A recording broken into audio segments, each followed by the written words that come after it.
India ಫಸ್ಟ್ಗೆ ಸ್ವಾಗತ. ನಾನು ವಿದ್ಯಶ್ರೀ. ಹನಿ ಟ್ರ್ಯಾಪ್ನಲ್ಲಿ ರಾಜಕೀಯ ಹೊರಳಾಡ್ತಾ ಇದೆ. ಸದನದಲ್ಲಿ ಸದ್ದು ಮಾಡಿದಂತಹ ರಾಜಣ್ಣ ಸೌಂಡ್ ಮ್ಯೂಟ್ ಆಗಿದೆ. ಅದ್ಯಾಕೆ ಅನ್ನುವುದೇ ಡೌಟ್. ಪರಂ ತನಿಖೆ ಫಿಕ್ಸ್ ಅಂತಿದ್ದಾರೆ.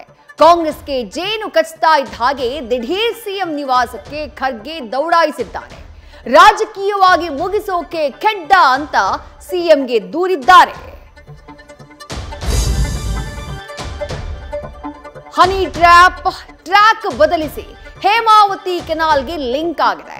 ಕುಣಿಗಲ್ನವರು ಧಮಕಿ ಹಾಕಿದ್ದಾರೆ ಅಂತ ರಾಜಣ್ಣ ಪುತ್ರ ಸ್ಫೋಟಕ ಹೇಳಿಕೆಯನ್ನ ನೀಡಿದ್ದು, ಡಿಕೆಶಿ ಮಾತ್ರ ನಡೀತಾ ಇರುವ ಬೆಳವಣಿಗೆ ಎಲ್ಲ ಬೋಗಸ್ ಅಂತ ಕೆಂಡುವಾದ್ರು.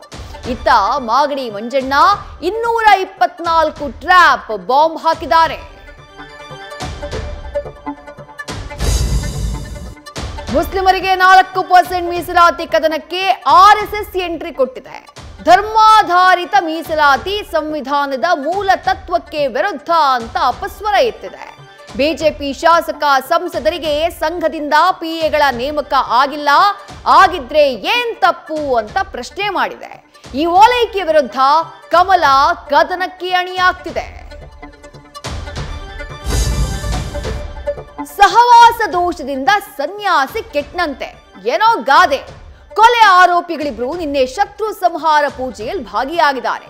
ಗ್ರಾಮ ಪಂಚಾಯಿತಿ ಸದಸ್ಯ ಜಲೀಲ್ನ ಹತ್ಯೆ ಆರೋಪಿ ಪ್ರಜ್ವಲ್ ಜೊತೆ ನಟ ದರ್ಶನ್ ಯಜ್ಞದಲ್ಲಿ ಭಾಗಿಯಾಗಿದ್ದು ಬೇರೆ ಯಾರೂ ಸಿಗಲಿಲ್ವಾ ಅನ್ನುವಂಥ ಚರ್ಚೆಯನ್ನ ಹುಟ್ಟಿಸಿದೆ.